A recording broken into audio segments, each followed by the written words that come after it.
Olha, gostar eu não gostei.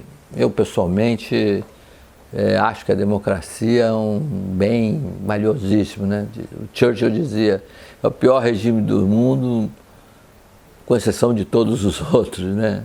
Democracia é uma coisa realmente fabulosa e eu acho que é o sistema político que mais se ajustou aos anseios do ser humano de liberdade, de poder ir e vir para onde quiser. Enfim, mas nem sempre a democracia funciona às mil maravilhas, né? Eu não gosto do Trump exatamente porque ele não é um político que põe em risco a democracia.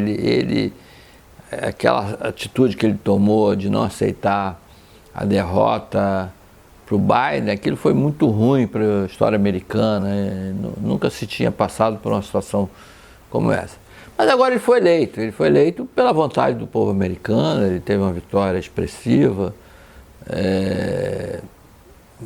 pontos percentuais não são muito grandes a diferença em relação à Câmara, mas mostrou que a maior parte dos americanos, né, principalmente aquele meião todo, né, a Câmara ganhou ali na Nova Inglaterra, Nova York e na costa oeste. Ganhou até muito bem. Estava vendo uma pesquisa, só na cidade de Manhattan ela levou 82% dos votos, na cidade de São Francisco 70%.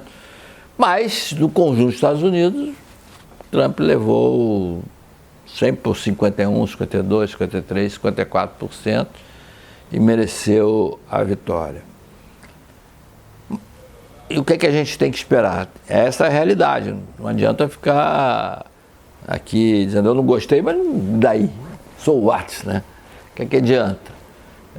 A realidade é que ele vai governar pelos próximos 4 anos e os Estados Unidos são e continuarão a ser por muito tempo disparado a economia mais importante do planeta Terra. Em qualquer coisa que vocês queiram ver, qualquer item de consumo ou de produção até, os Estados Unidos se destacam.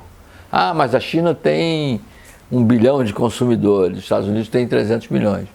Mas a renda média americana é tão superior à chinesa que o mercado americano se torna mais importante até que o mercado chinês, embora o número de consumidores na China seja muito maior do que nos Estados Unidos. Os Estados Unidos têm o maior mercado financeiro do mundo. E essa economia é tão potente que qualquer variação lá afeta o planeta como um todo. Então a economia americana, quando cresce, isso se reflete no mundo inteiro, até na China, porque a China é uma grande exportadora de produtos para os Estados Unidos. E quando ela vai mal, o mundo todo também se ressente. Então a gente torce para os Estados Unidos irem bem, e eu acho que eles estão indo. Acho que não foi por causa disso que a Câmara perdeu, foi por outros motivos, inclusive uma inflação que eles tiveram aí que já até baixou. Em função de a economia americana continuar bem, eu acredito que isso será bom e não vejo como o Trump interromper esse processo. Ele vai mexer na taxa de juros. Na taxa de juros não, porque ele não tem condição disso, mas vai mexer nos impostos, vai mexer na imigração, vai reduzir a mão de obra que trabalha nos Estados Unidos, né? A gente sabe que sem os imigrantes a economia americana hoje praticamente não funciona. Mão de obra de serviço, mão de obra de agricultura lá é toda, sei lá, 30% pelo menos são imigrantes. Não vai fazer uma mudança tão substancial a ponto de abortar um processo de crescimento que a economia dos Estados Unidos está tendo. Esse é o meu palpite, né? Onde é que as preocupações dos analistas em relação ao governo Trump são, por exemplo, o que ele vai fazer na defesa? vocês terem uma ideia, o orçamento militar dos Estados Unidos, o orçamento o que eles gastam na questão da segurança, é tão grande que ele equivale ou até supera o orçamento militar de todos os países da OTAN, do Atlântico Norte. Ou seja, junta Grã-Bretanha, França, Alemanha, Itália, Espanha, Portugal, Polônia, Noruega, Suécia, junta todo mundo, o orçamento militar não chega ao mesmo valor do orçamento americano. Então, se mexer muito aqui na defesa, pode ser que haja algum impacto, né? Mas isso não deve acontecer, porque por mais que ele questione algumas questões da política externa americana, né, questões do Oriente Médio, como se posicionou em relação à guerra da Ucrânia, não vai aumentar vai mexer substancialmente nesse tipo de gasto. Eu acredito que não.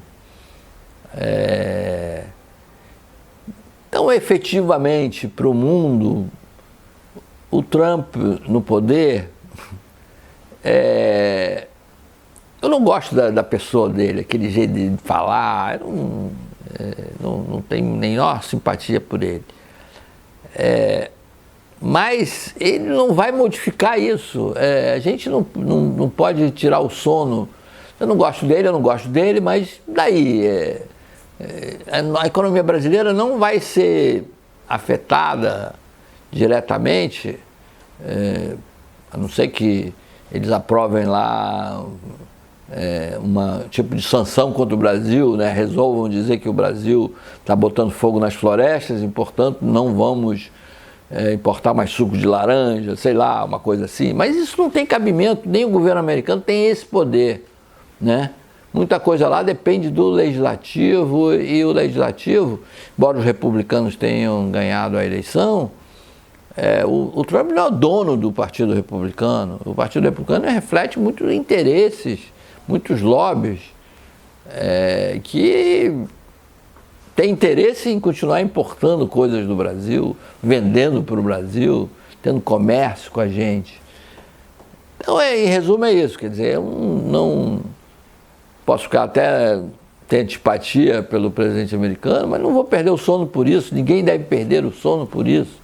E daqui a 4 anos, quem sabe, muda outro ou mantém lá.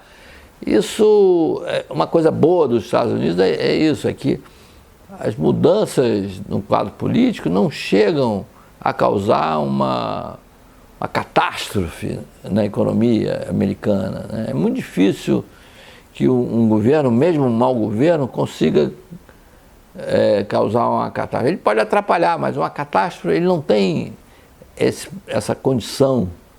A economia lá funciona quase independentemente do governo, embora o governo seja o maior agente econômico, né? Ele tem um gasto muito grande, mas especialmente nessa parte de defesa, a parte de financiamento à inovação, enfim. Mas não é igual aqui, né, que gastam dinheirão na saúde, na educação. Eles não têm esse tipo de despesa. Mesmo na infraestrutura, o governo federal lá, ele não é dono da infraestrutura. Só as estradas federais que ele precisa bancar, mas muitas tem pedágio, enfim. Então é isso, a eleição passou, o Trump assume no dia 20 de janeiro, e esperamos que o Brasil tenha uma política de bom relacionamento com os Estados Unidos. Eles são um parceiro importantíssimo, cresceu muito o comércio agora com os Estados Unidos, e a gente tem pontos comuns que a gente pode explorar, né? E principalmente na parte de pesquisa, ciência, inovação, investimentos privados aqui americanos. Então é isso. Quem não gosta do Trump pode ficar tranquilo, e quem gosta dele vai ficar feliz, porque ele vai lá, fala aquelas coisas todas, as pessoas ficam felizes e ficam torcendo por isso, enfim, mas política é assim, a gente tem que ter um estômago meio de avestruz para segurar a política.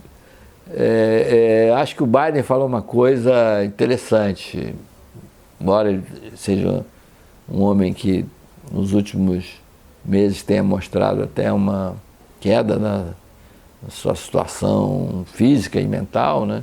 Mas ele fez uma observação que eu chamo a atenção para todos nós. A gente não pode gostar do nosso país só quando a gente ganha, né? Não pode torcer para os Estados Unidos, né, no caso dos americanos, só quando se a Câmara ganhasse ou se o Trump ganhasse. Você tem que gostar do seu país, você tem que torcer pelo seu país, independentemente de quem ganhar. E é assim que eu vejo esse resultado da eleição americana e o reflexo sobre o Brasil.